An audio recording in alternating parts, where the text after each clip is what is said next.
কোচবিহারের রাসমেলায় এবারের মুখ্য আকর্ষণ এই জলপরি। এই প্রথমবার এমন কিছু নতুনত্ব এসেছে রাসমেলাতে। এ নিয়ে প্রচুর ভিডিও আলোচনা বিষয়টিকে প্রায় ভাইরাল বানিয়ে ফেলেছে।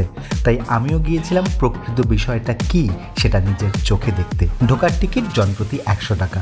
মেলার যেখানে রাইডগুলো নাগরদোল্লাগুলো বসেছে তার পাশেই স্টুডেন্ট হেলথ হোমটা যেদিকে রয়েছে মাঠের সেই দিকের কোনায় রয়েছে এই জলপরীদের আস্তানা। বেশ অনেকগুলো অ্যাকোয়ারিয়াম এইভাবে পাশাপাশি সাজিয়ে ঢোকার রাস্তাটা তৈরি করা হয়েছে। এক জায়গায় তো ডায়ে বায়ে ওপর দিকে 3 দিকেই অ্যাকোয়ারিয়াম ছিল, তবে আর একটু পরিষ্কার পরিচ্ছন্ন হলে ব্যাপারটা জমে যেত।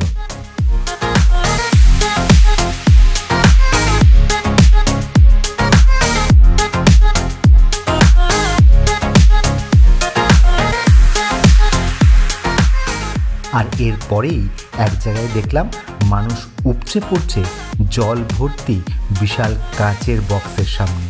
দূর থেকে প্রায় কিছুই বোঝার উপায় নেই। ভিড় কিছুতেই সরছিল না, সবাই ছবি তুলতে ব্যস্ত। তাই বাধ্য হয়েই ভিড় ঠেলে কাছে যেতেই দেখলাম বিশাল জল ভর্তি কাঁচের বাক্সের মধ্যে 4 জন দেবীজি মৎস্যকন্যার কস্টিউমে বারবার জলের নিচে নেমে আসছে। অল্প কিছুক্ষণ থেকেই আবার ওপরে উঠে যাচ্ছে অক্সিজেন নেবার জন্য। আমরা আনন্দ পাচ্ছি, কিন্তু ওদের দিকটা আমরা কেউ ভেবে দেখার বিন্দুমাত্র চেষ্টা করিনি বা করছিও না। এত দীর্ঘ সময় এভাবে জলে ভিজে থাকা, তাও আবার প্রতিদিন, এটাও কিন্তু ওদের কাছে বেশ চ্যালেঞ্জের।